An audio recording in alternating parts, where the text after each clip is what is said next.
আসসালামু আলাইকুম, আশা করি সবাই ভালো আছেন। আজকে আমি বানিয়ে নিলাম আমের ভাপা পিঠা। এই পিঠা দেখতে যেমন সুন্দর, খেতেও ঠিক তেমনটাই মজা।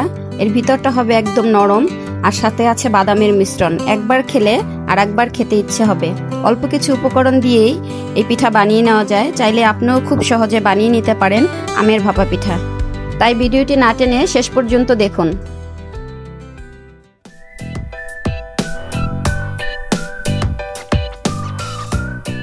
চুলায় আমি একটি কড়াই বসিয়ে দিয়েছি। দিয়ে দেব চালের গুঁড়ো। চালের গুঁড়োটা একটু ভালো করে ভেজে নিতে হবে।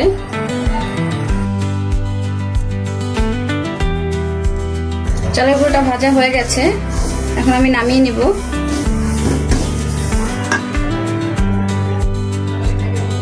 ওই একই কড়াইতে দিয়ে দেব কিছু বাদাম, চীনা বাদাম, কাজু বাদাম। এটা মিক্স করে একসাথে হালকা একটু ভেজে নিব। বাদামগুলো ভাজা হয়ে গেছে, বাদামগুলো এখন নামিয়ে নিব। আমি এখানে কিছু আম নিয়েছি।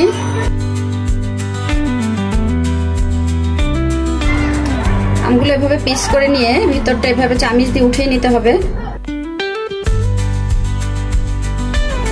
এভাবে সবগুলো আম আমি কেটে নেব। সব আমগুলোকে আমি কেটে নিয়েছি। এখন আমগুলো একটু ভালো করে মাখিয়ে নিতে হবে।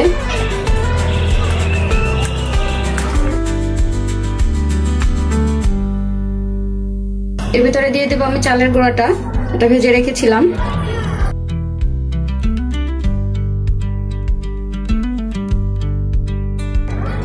দিয়ে দেবো নারকেল কোড়া,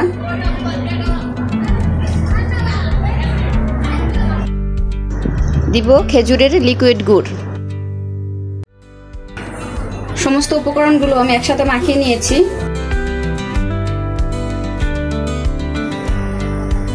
নিয়েছি কলা পাতা। কলা পাতার ভিতরে আমার মিশ্রণটি একটু গোল করে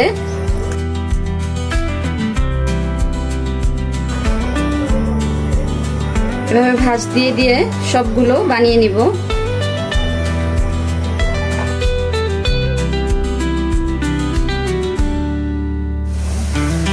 আমি আগে থেকে চুলায় একটি পাতিলে পানি দিয়ে দিয়েছিলাম ভালো করে ফোটার জন্য।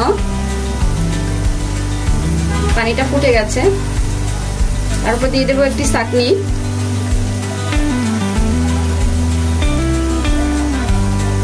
ছাঁকনির উপরে দেবো আমার কলা পাতার পিঠাগুলো। ঢাকনা দিয়ে ঢেকে রেখে দেবো।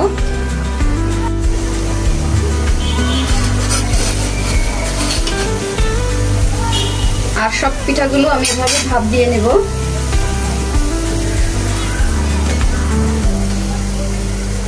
তৈরি হয়ে গেল আমের ভাপা পিঠা।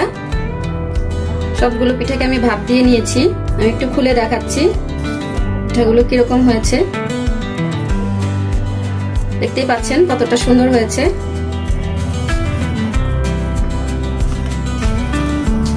চাইলে আপনিও একবার বানিয়ে নিতে পারেন খুব সহজে এভাবে আমের ভাপা পিঠা। আর আজকের এই রেসিপিটি যদি ভালো লেগে থাকে তাহলে আমার চ্যানেলটি সাবস্ক্রাইব এবং শেয়ার করে দিন। আবারও দেখা হবে নতুন কোনো ভিডিও নিয়ে। সেই পর্যন্ত সবাই সুস্থ থাকুন, ভালো থাকুন, সেই প্রত্যাশায় আল্লাহ হাফেজ।